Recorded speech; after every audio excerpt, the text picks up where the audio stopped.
شهر رمضان الذي أنزل فيه القرآن. Bismillahirrahmanirrahim. Assalamualaikum warahmatullahi wabarakatuh.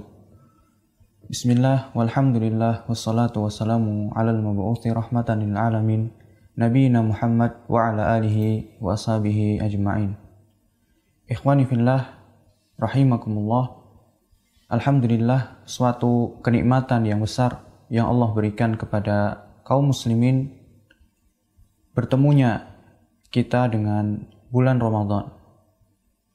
Bulan di mana orang-orang yang hatinya rindu kepada kebaikan, orang-orang yang mana hatinya cinta dan menginginkan ampunan Allah Subhanahu wa taala, mereka berlomba-lomba dalam meraihnya.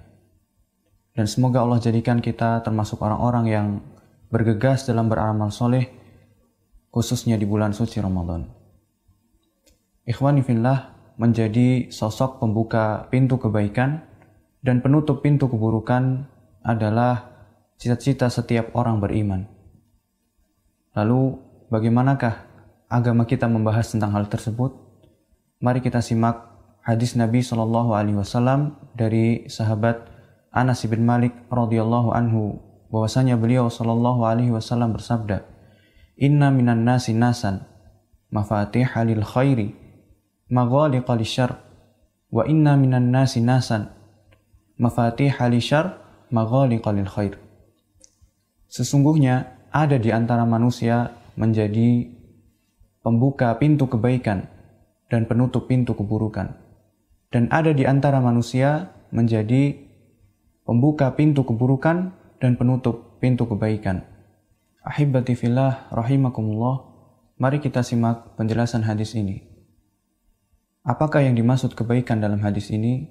Maka para ulama menjelaskan bahwasanya kebaikan yang ada di dalam hadis ini adalah kebaikan secara mutlak, secara umum, yaitu segala sesuatu yang diinginkan, yang dicintai, yang menjadi kemaslahatan dunia dan akhirat.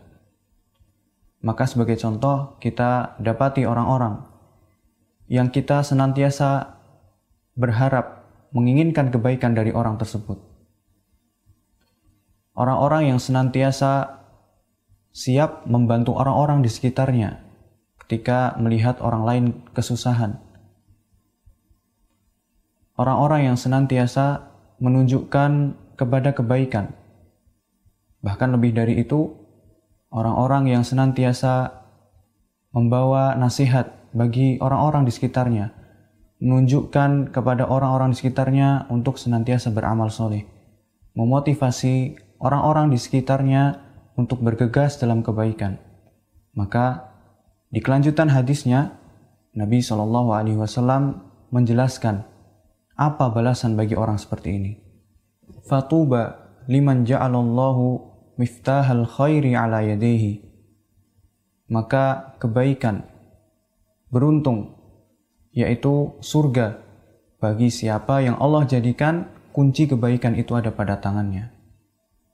Dan sebaliknya, beliau SAW juga bersabda di kelanjutan hadisnya, wa wailun liman ja'alallahu miftahal syarri ala yadayhi. Maka celaka, binasa bagi siapa yang Allah jadikan kunci keburukan itu ada pada tangannya. Ikhwani fillah rahimakumullah, mari kita perhatikan hadis ini. Betapa agungnya hadis ini. Di dalamnya terdapat motivasi, anjuran, ajakan kepada kaum muslimin agar senantiasa terdepan dalam melakukan kebaikan. Dan hadis ini berisi tentang peringatan, ancaman bagi siapa yang menjadi provokator dalam keburukan, provokator perbuatan kerusakan di muka bumi, mengajak orang lain untuk berbuat keburukan, kemaksiatan. Waliyadzubillah. Lalu pertanyaannya, bagaimana usaha kita atau cara kita agar menjadi sosok pembuka pintu kebaikan dan penutup pintu keburukan? Insya Allah akan kita sebutkan beberapa usaha yang dapat kita lakukan. Yang pertama, memperbaiki tauhid dan senantiasa menjaga keikhlasan. karena ini adalah merupakan sumber kebaikan seseorang dan sumber kebaikan suatu masyarakat. Sebagaimana Allah Ta'ala berfirman dalam surat Al-A'raf, "Walau anna ahlal qura amanu wattaqau lafatahna 'alaihim barakatim minas sama'i wal ard." Jika seandainya penduduk suatu negeri beriman, benar imannya, dan bertakwa, maka Allah akan bukakan kebaikan, bukakan keberkahan dari langit dan bumi. Yang kedua, senantiasa bersemangat dalam menuntut ilmu agama dan mengajarkannya kepada orang lain. Karena ilmu agama merupakan pondasi seseorang yang mengantarkannya kepada kebaikan dan dapat mencegah dia dari berbuat keburukan. Kemudian yang ketiga adalah berhias diri dengan akhlak yang mulia, lemah lembut, bersabar, dan senantiasa berkumpul dengan orang-orang soleh. Kemudian yang keempat adalah saling menasehati dan mengingatkan kepada kebaikan dan menjauhkan manusia dari keburukan.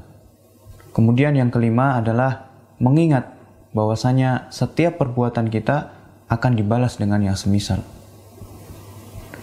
Inilah beberapa usaha yang dapat kita sebutkan agar menjadi sosok pelopor, sosok yang terdepan dalam melakukan kebaikan dan menutup pintu keburukan. Kemudian kita memohon kepada Allah Subhanahu wa Ta'ala agar memberikan taufik kepada kita untuk senantiasa bersemangat dalam beramal soleh, khususnya di bulan suci Ramadan ini. Innahu waliyu dzalika wal qadiru alaihi. Wa sallallahu ala nabiyyina Muhammad wa ala alihi wa sahbihi ajma'in. Wassalamualaikum warahmatullahi wabarakatuh.